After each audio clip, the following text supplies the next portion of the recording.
ನಮ್ಮೂರಲ್ಲಿ ನಾನು ಎಷ್ಟು ಡೀಸೆಂಟ್ ಅಂತ ಒಂದ್ ಹುಡುಗಿನ ತಲೆ ಎತ್ ನೋಡ್ತಿರ್ಲಿಲ್ಲ. ನಿನ್ನ ಯಾವ ಹುಡುಗಿನ ತಲೆ ನಿನ್ ನೋಡ್ತಾ ಇರ್ಲಿಲ್ಲ. ಅಯ್ಯೋ ಎರಡೂ ಒಂದೇ. ಒಂದು ಸಣ್ಣ ಕತೆ ಹೇಳ್ತೀನಿ.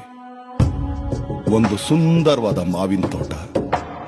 ಆ ಮರಗಳು ತುಂಬಾ ಹಣ್ಣು. ಆ ತೋಟನ ದಾಟು ಹೋಗ್ತಾ ಇರೋ ಕಣ್ಣು ಹಣ್ಣು ಮೇಲೆ ಬೀಳುತ್ತೆ. ಕಣ್ಣು ಹಣ್ಣತ್ರ ಹೋಗಕ್ಕಾಗ್ದೆ ಅವನ ಕಾಲು ಹೋಗುತ್ತೆ. ಕಾಲು ಹಣ್ಣ ಕೀಳೋಕ್ಕಾಗ್ದೆ ಅವನ ಕೈ ಕೀಳುತ್ತೆ. ಕಿತ್ತಿರೋ ಕೈ ಹಣ್ಣ ತಿನ್ನೋಕ್ಕಾಗ್ದೆ ಅವನ ಬಾಯಿ ಸೇರುತ್ತೆ. ಬಾಯಲ್ಲಿರೋ ಹಣ್ಣು ಅವನ ಹೊಟ್ಟೆ ಸೇರುತ್ತೆ. ಅಷ್ಟರಲ್ಲಿ ಆ ತೋಟದ ಮಾಲಿ ನೋಡ್ದ. ಹಣ್ಣು ತಿಂದವನ ಬೆನ್ನು ಮೂಳೆ ಮುರ್ದ. ತಪ್ಪೆ ಮಾಡದೇ ಇರೋ ಅವನ ಬೆನ್ನು ಏಟು ತಿನ್ನುತ್ತೆ. ಏಟು ತಿಂದ ತಕ್ಷಣ ಹಣ್ಣು ನೋಡಿರೋ ಅವನ ಕಣ್ಣಲ್ಲಿ ನೀರು ಬರುತ್ತೆ. ಇದನ್ನೇ ಕರ್ಮ ಅನ್ನೋದು. ಕರ್ಮ ನಿಮ್ಮನ್ ಬಿಟ್ರು ಕ್ರಾಂತಿ ಮಾತ್ರ.